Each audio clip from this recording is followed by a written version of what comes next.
سے ایک فرم میں جا گھسی۔ مالک اس وقت اپنے دفتر میں موجود تھے۔ میں نے ان سے ملنے کی خواہش ظاہر کی۔ اس نے اندر بلا لیا، آنے کی غرض دریافت کی۔ میں نے ملازمت کے لیے درخواست آگے رکھ دی۔ انجم صاحب نے 2-4 باتیں کی، میں نے اپنی دانست کے مطابق جواب دیے۔ جانے ان کو میری کیا بات پسند آئی۔ اپنے معاون کو بلا کر میرا تقرر نامہ کروایا اور مجھ کو ملازمت پر رکھ لیا۔ انٹرویو کے وقت گھریلو حالات پوچھے جو میں نے صحیح بتا دیے۔ یہ بھی بتایا کہ اپنے چھوٹے بہن بھائی کو پڑھانے کی خاطر ملازمت کرنا چاہتی ہوں۔ انجم صاحب نے خاصی معقول تنخواہ پر ملازمت دی تھی۔ اتنے روپے ملیں گے سوچا بھی نہ تھا۔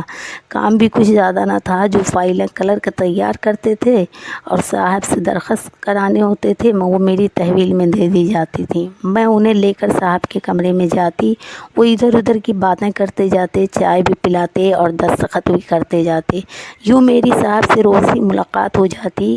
1 ماہ بعد انہوں نے میری ٹیبل اپنے کمرے میں رکھوا دی اور کچھ ایسا کام سونپ دیا جو آسان بھی تھا اور زیادہ بھی نہ تھا۔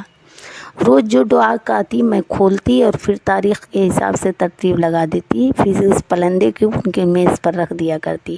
رفتہ رفتہ انجم صاحب مجھ سے دوستانہ رویہ اختیار کرتے گئے، یہاں تک کہ وہ اپنی پرسنل باتیں بھی بتانے لگے۔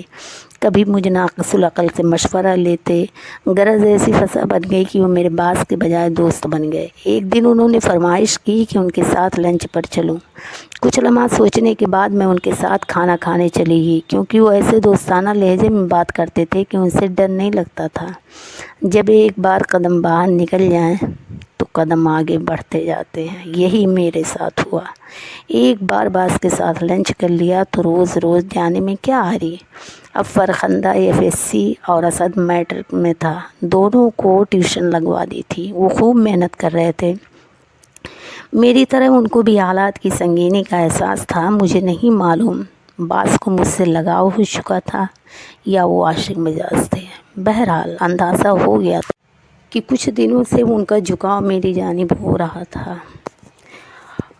بالآخر ایک دن مدعا زبان پر لے آئے تو میں نے سیدھے سباؤ کہہ دیا کہ آپ کی عمر میں مجھ سے 15-20 سال بڑے ہوں گے، لیکن میں آپ کا بہت احترام کرتی ہوں کہ میرے بہن بھائی آپ کی وجہ سے اعلیٰ تعلیم یافتہ ہونے جا رہے ہیں، لیکن محبت کی جذب سے نابلد ہوں۔ اگر آپ کو مجھ سے محبت ہے تو پھر یقیناً عمر بھی کی چاہ ہوگی۔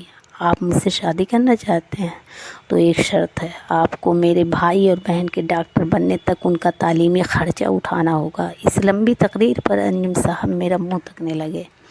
بی بی نفیسہ، تمہارے خیالات کی پرواز بہت تیز ہے۔ مجھ کو سمجھنے کی کوشش بھی نہیں کی اور بات کو کہاں سے کہاں پہنچا دیا۔ تو آپ سمجھا دیجئے۔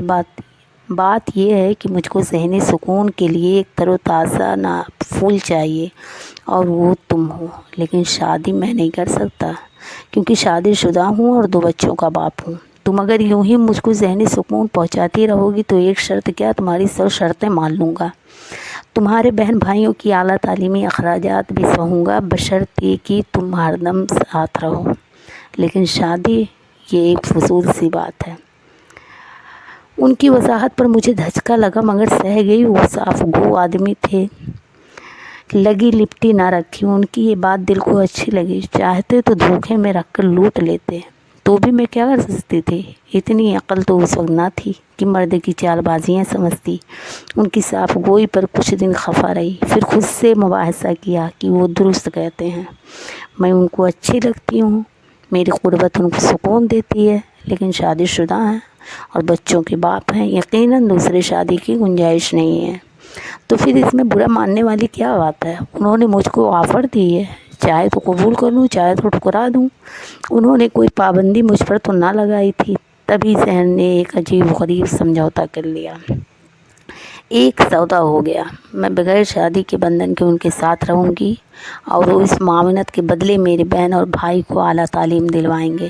فرخندہ نے خوب محنت کی تھی، اس کا میرٹ بن گیا، اسے میڈیکل کالج میں داخلہ بھی مل گیا، لیکن انجم صاحب نہ ہوتے تو داخلہ کی فیس اور ہر ماہ کے اخراجات کون بھرتا۔ وقت گزرنے لگا، فرخندہ ڈاکٹری پڑھتی رہی اور پھر اسد کو بھی داخلہ مل گیا۔ دونوں اپنی اپنی منزلوں کی طرف گامزن ہو گئے۔ انجم صاحب کو سکون دل و نظر کے ساتھ ساتھ ہر طرح کی قربت و مسرت بہم پہنچائی۔ یہاں تک کہ وہ میرے ساتھ کے عادی ہو گئے، اب مجھ بن ایک دن بھی نہ رہ سکتے تھے۔ ادھر فرخندہ نے تعلیم مکمل کر لی اور ہاؤس جاب کر رہی تھی، ادھر انجم صاحب نے مطالبہ کیا کہ میں ان سے نکاح کر لوں، کیونکہ وہ گناہ سے بچنا چاہتے تھے اور میرے بغیر ایک پل نہ رہ سکتے تھے۔ میں نے بہت سمجھایا، آپ کی بیوی بچے ہیں، ان کو کیا جواب دیں گے، مگر وہ ایک ضدی بالغ کی طرح اڑ گئے اور اپنی بات منوا کر ہی دم لیا۔ ادھر فرخندہ کی ہاؤس جاب ختم ہوئی، ادھر انجم سے میری شادی ہو گئی۔ کچھ عرصہ نے اس شادی کو خفیہ رکھا، یہاں تک کہ اسد کو بھی ہاؤس جاب مکمل ہو گئی۔ انجم صاحب نے آفس میں پارٹی کا انتظام کیا اور سب کو بتا دیا کہ وہ مجھ سے نکاح کر چکے ہیں اور میں ان کی مسز ہوں۔ اب یہ مرحلہ تھا کہ میں نے اپنے والدین کو تو ان کے بارے میں نہیں بتایا تھا، وہ یہی سمجھتے تھے کہ میں جاب کرنے جاتی ہوں اور انجم صاحب میرے محض باس ہیں۔ ایک روز امی کو اعتماد میں لے کر میں نے بتا ہی دیا۔ وہ پہلے تو پریشان ہوئی، پھر الیاس چاچا کو بتایا تو وہ پریشان نہیں بلکہ خوش ہوئے کہ چلو اس نے اتنی مدت نوکری کی، بہن بھائیوں کو ڈاکٹر بنا لی، اب خود ایک فرم کے مالک سے شادی کرنا چاہتی ہے تو اس میں کیا قباحت ہے۔ الیاس چچا نے باقاعدہ شادی کے کارڈ چھپوا کر تقسیم کیے اور اچھے طریقے سے مجھے رخصت کیا۔ یوں خوش بختی کی دیوی مہربان ہو گئی اور میں عزت سے ایک باعزت آدمی کی بیوی بن گئی۔ شکر ہے کہ انجم صاحب نے میرا ساتھ دیا اور دھوکہ نہیں، ورنہ میں کہیں کی نہ رہتی۔ یہ رہی آج کی کہانی، پھر ملیں گے انشاءاللہ آپ سے اگلی کہانی کے ساتھ۔ یہ صرف کہانی ہے، اس کا کسی کا حقیقی زندگی سے کوئی تعلق نہیں۔